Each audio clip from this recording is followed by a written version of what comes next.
Fish curry Mrigashira కార్తె సందర్భంగా fish curry. ఇందులో మనము మంచిగా కడిగిన తర్వాత ఇందులో అల్లం, కారం, పసుపు, ఓ టేబుల్ స్పూన్ ఆయిల్ వేసుకొని అందులోనే కొత్తిమీర వేసుకొని ఇలా మంచిగా కలుపుకొని ఇందులోనే మనం చింతపండు పులుసు వేసి మంచిగా కొద్దిసేపు ఇదంతా పట్టేలాగా కొద్దిసేపు పక్కకు ఉంచాలి.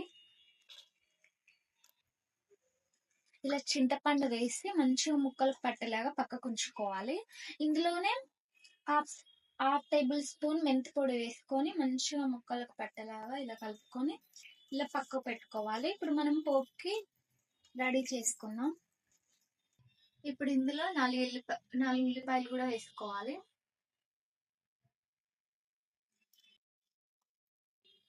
ఇలా ఉల్లిగడ్డని మంచిగా కాల్చి దీన్ని మిక్సీ పట్టుకొని మనం ఆ మిశ్రమంలో కలుపుకోవాలి. ఇది పాతకాలం నాటి పద్ధతి, చాలా టేస్టీగా ఉంటుంది. మీరు కూడా ఒకసారి ట్రై చేయండి.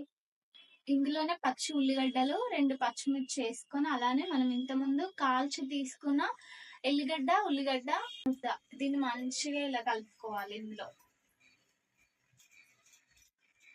అసలు ఇలా ట్రై చేయండి, చాలా బాగుంటుంది. ఇలా కడాయి తీసుకొని ఇందులో 2 టేబుల్ స్పూన్ల ఆయిల్ వేసుకోవాలి.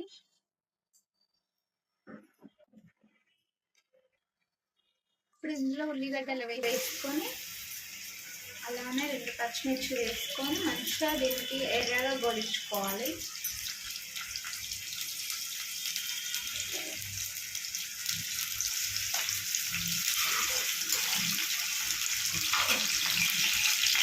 చూడండి మంచిగా గోలాయి. ఇప్పుడు ఇందులోకి సరిపడేంత పసుపు, అలానే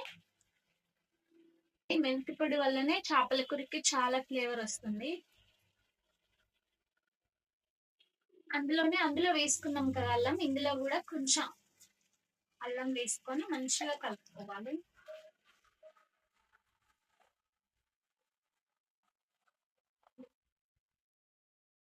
ఇప్పుడు ఈ మిశ్రమాన్ని మొత్తం మనం ఇందులోకి వేసుకోవాలి.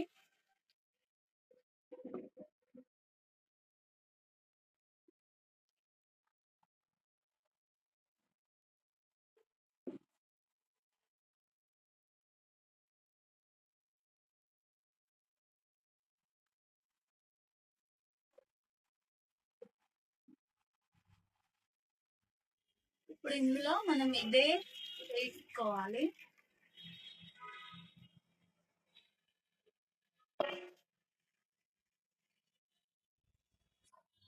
ఇలా 5 minutes చింతపండు పులుసులో మంచి ముక్కలు మంచిగా అయ్యేదాకా 5 minutes ఉంచుకొని మిగిలిన చింతపండు పులుసు పోసుకొని మంచిగా మరిగించుకోవాలి.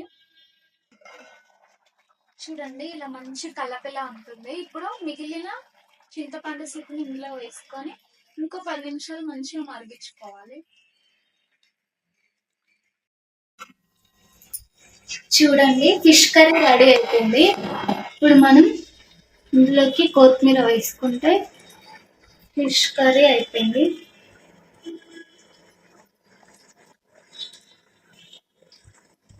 చూడండి ఇలా కేవలం పాతకాలం పద్ధతిలాగా తయారు చేసుకోండి. చాలా సింపుల్ గా చాలా టేస్టీగా ఉంటుంది. మీరు కూడా ఒకసారి ఇలా ట్రై చేయండి. నచ్చితే లైక్ చేసి సబ్స్క్రైబ్ చేయండి.